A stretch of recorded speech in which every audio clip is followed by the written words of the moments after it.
Donc maintenant, je vais demander à Franck Papon de Bosch Rexroth Virtual de venir nous rejoindre. J'espère que tu vas bien, que tu passes une bonne journée.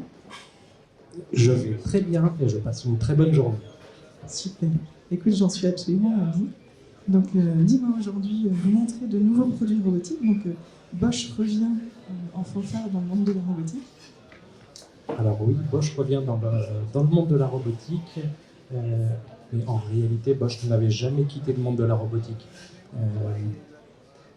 Sous cette forme des robots collaboratifs ou des robots AMR, oui, c'est nouveau. Mais par contre, Bosch a toujours géré le mouvement dans l'industrie.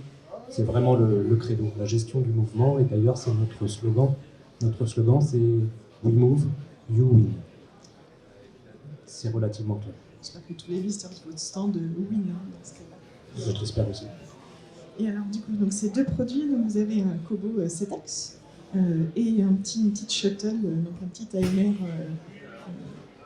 Dis-moi plus sur ces nouveaux produits, qu'on soit tous au même niveau d'information. Alors, ces deux produits, on va commencer par l'AMR. Donc, l'AMR, son petit nom, c'est l'Active Shuttle. Donc voilà, la navette active. Donc, la mission de cette navette, c'est de transporter des dolly, des caisses, d'un point A à un point B, de manière totalement autonome dans un environnement industriel. Donc, on a développé ce produit-là à la demande des usines, d'utilisateurs qui ont des lignes de production, qui cherchaient toujours à améliorer le rendement de leur ligne de production. Mais à un moment donné, on s'est aperçu que ce qui pouvait clocher, c'était l'aménage, la livraison des pièces ou l'évacuation des pièces en amont ou en aval de ces lignes de production. Donc on a développé tout simplement cette petite machine extrêmement compacte qui est capable de se faufiler partout dans l'usine pour livrer des pièces ou bien sortir des pièces de la ligne de production. Et donc cette machine fonctionne de manière totalement autonome, donc par des laser scanners, des caméras 3D, donc qui va lui permettre de contourner les obstacles si elle rencontre des obstacles sur ses chemins, et puis d'effectuer son travail en un temps minimum. Et machine qui travaille déjà de manière intensive sur votre usine de Vénissieux, c'est ça? Oui, donc déjà des applications, quelques centaines de machines déjà déployées en Europe, donc quelques-unes sur notre site de Vénissieux, mais aujourd'hui on en a sur d'autres sites, Bosch en France et chez des clients bien sûr en dehors du groupe. Une centaine, c'est déjà pas mal. Oui.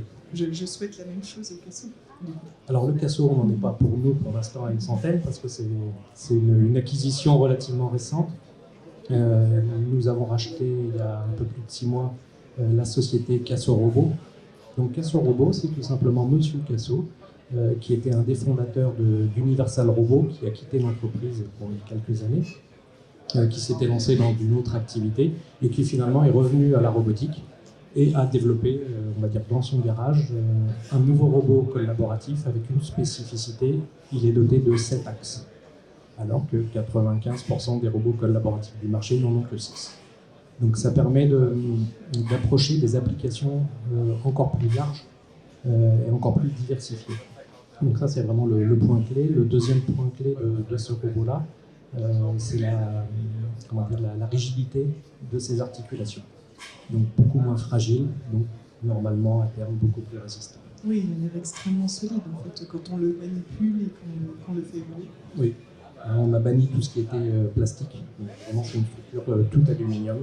Et puis un autre point extrêmement important dans le développement, c'est qu'on a réduit le nombre de composants.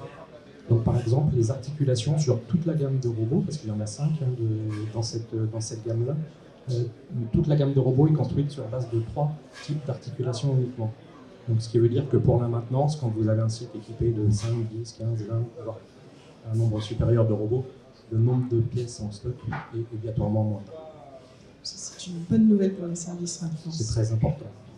On va rester sur cette bonne nouvelle. Merci beaucoup Franck. Et puis, merci à vous. N'hésitez pas à aller tester et manipuler le Casso. C'est juste là à gauche. Et puis l'Active Shuttle également à côté. Merci. Merci beaucoup.